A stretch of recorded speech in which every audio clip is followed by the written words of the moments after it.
Hey guys, what's going on? This is Namkraft, and let's finalize the series between Stork and Rush. It's gonna be the third set, Laddernet series.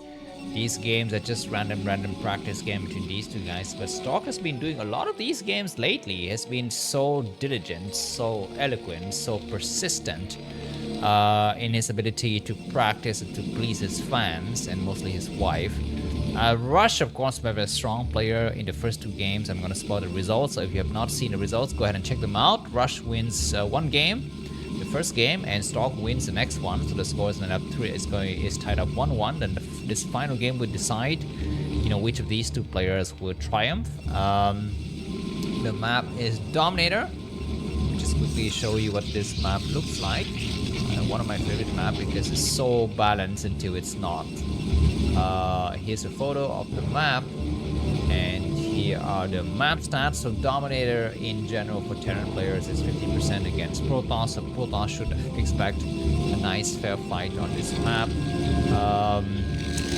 Rush is going to be located at the 2 o'clock position. Stork's going to be located at the 11 o'clock position. Let me just quickly show you some other relevant information. So in the war of Starcraft today, here are the top 10 Broodwar players. Let me just quickly show you the figure. There it is.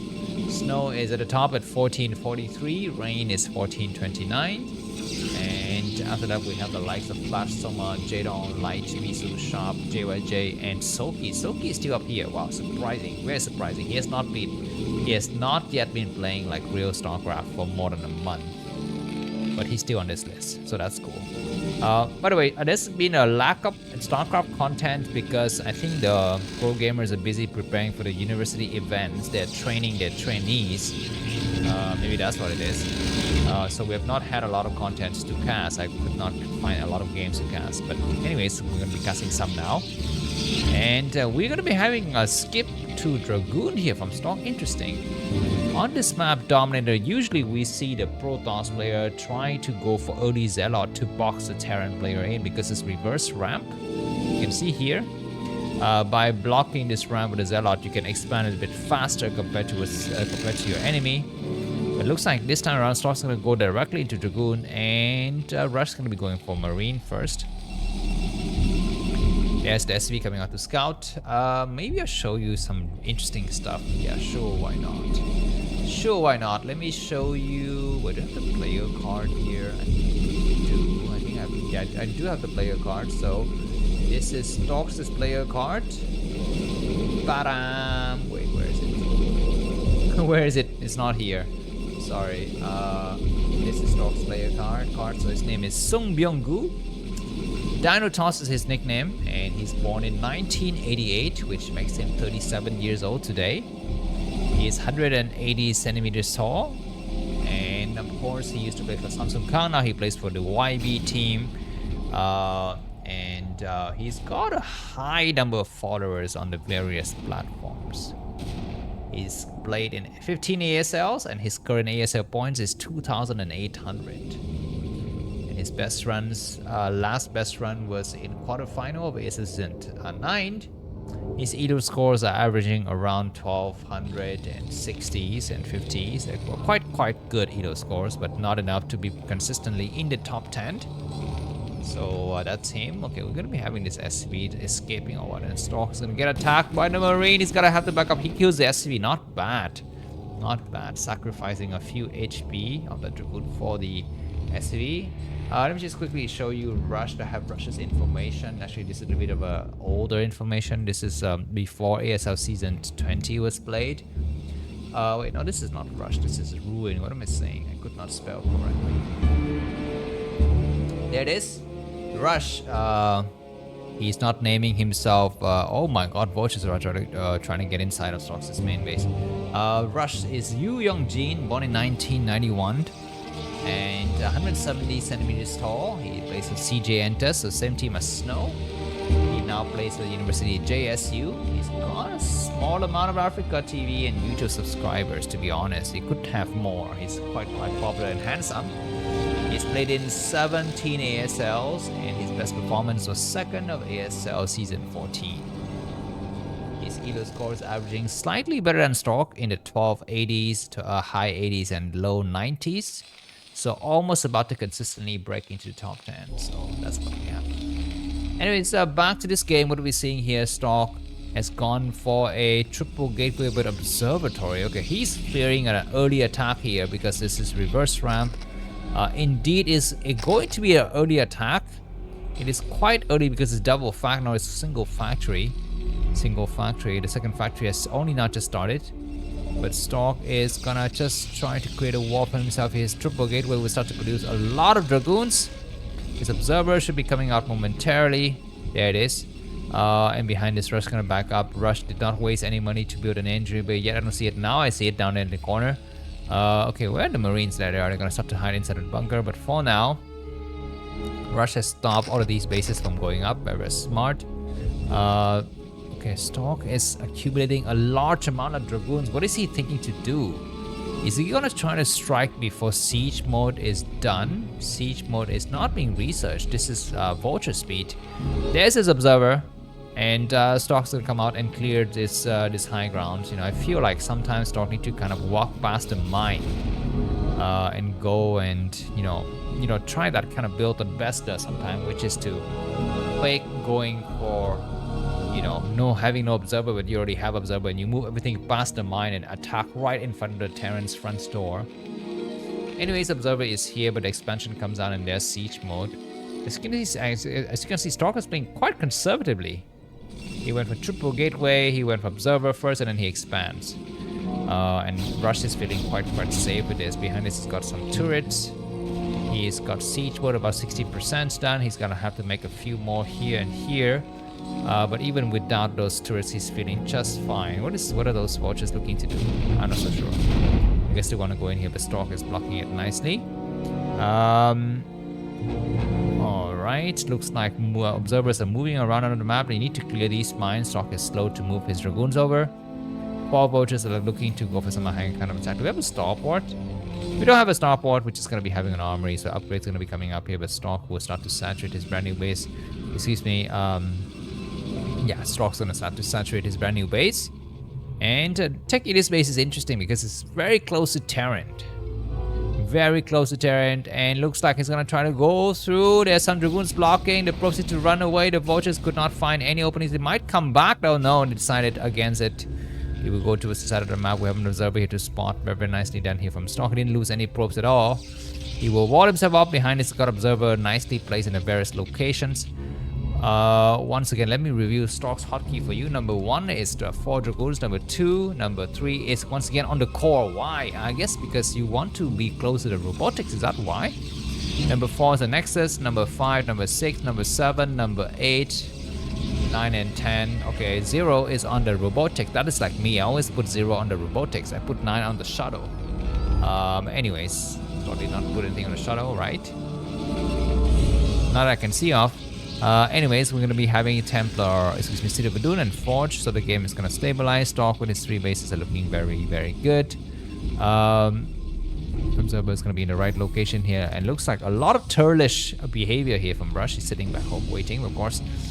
In these spawning positions, you can see Stork has got direct access into Rush's main base, and he can easily come back out and defend any kind of counter push from Rush. So this is why I say the Dominator is the most balanced map until it's imbalanced. By the time you spawn, you will know which side of the map you're on, and then you're going to be much better or much worse compared to your opponent. There's going to be a scan here from Rush. He just want to check if they're carrier attack. There's no carrier attack. I've seen the tech that he wants to see. City of Badun, Robotics, Support Bay, and Forge.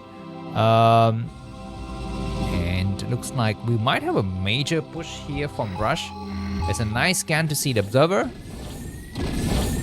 Alright, Stork Zelle with leg is very far away. Observer is gotta have to run away. We might have another scan soon. We don't see it yet. This is a high amount of tanks here, starting to actually gain the high ground advantage before the tank arrive. It looks like siege mode is done at just the right mode. Not really siege mode is done, but siege is done. Siege has been made. And Stork's gonna wall himself up here just to make sure vultures cannot run through. And then he's gonna just concentrate all of his forces on the front door. Where are the Reavers? We don't have Reavers, we don't have Shadow. Stork is playing like Jangbi in 1995. Actually, not 1995. That was not when the game was, still operational. Looks like Rush is gonna back up. Interesting decision here from Rush. Decided it's gonna be better for him to try to expand, and Stork will see that. He's gonna send some Dragoons down south here and just check for the situation. I think Zelle will actually be completed very soon, and Stork might be waging a serious attack. Okay, there's a shuttle with the Reavers. Okay, interesting. He's gonna back up here. It's gonna be a small engagement on this side of the map. Vultures get blocked. And where's the expansion? There's gonna be a few more turrets. Once again, the Rush is scanning.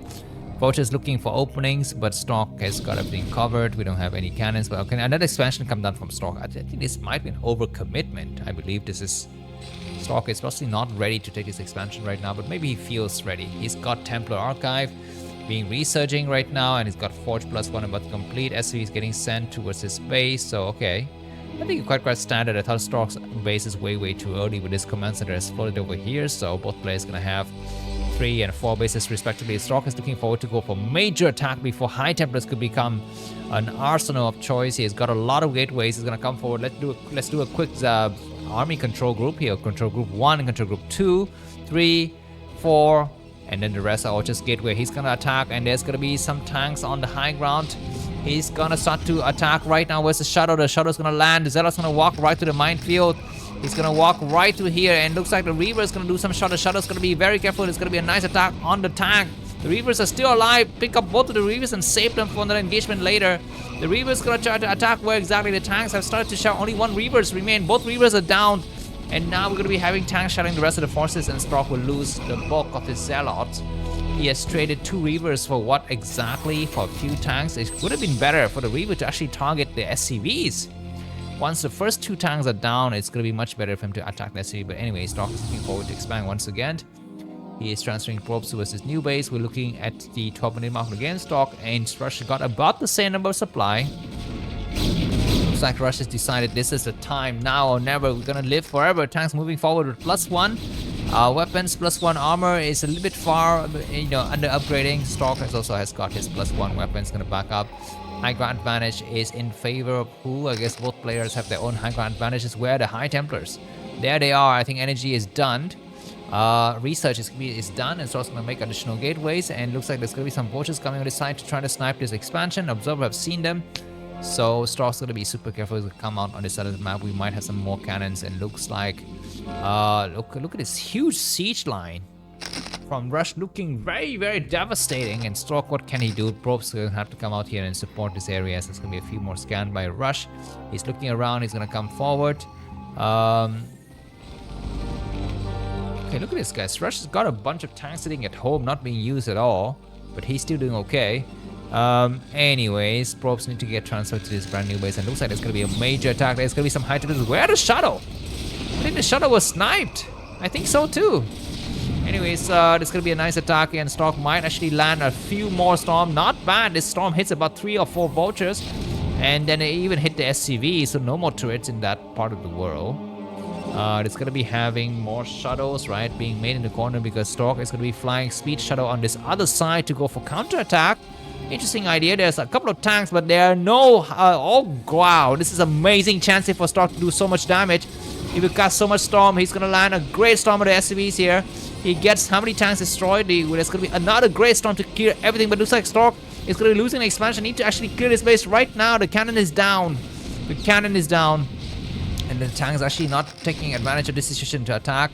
But Stork has cleared out this area. He will actually destroy most of the vultures. But look at these tank lines, so deadly, coming from behind the mountains and shelling the Zelle out of the Dragoons. But now Stork is able to come out. He gets a few more tanks. He does some good trades here, but his Zealot is gonna completely thin out. He needs to actually wait for reinforcement. He gets a few more tanks. He's gonna back up. This base got very few bases remaining. Very few probes remaining, and looks like Rush will come out. These high templars need to actually get grouped up inside of the shadow. Nicely done, starting to regain the high ground advantage. More units coming out, but Rush has got so much more, so the shadow's gonna land back. A few more templars. One high templar is gonna get sniped. The shadow's gonna get sniped. Great storm. He eats his own storm. The Zealot there. Not so good, but now these Zealots need to come out and start to attack the tank. Not bad. He gets another tank. The shadow's gonna fly in. Another shadow. It's got nothing inside though. And now any units that come out here is gonna eat a lot of the tank shots.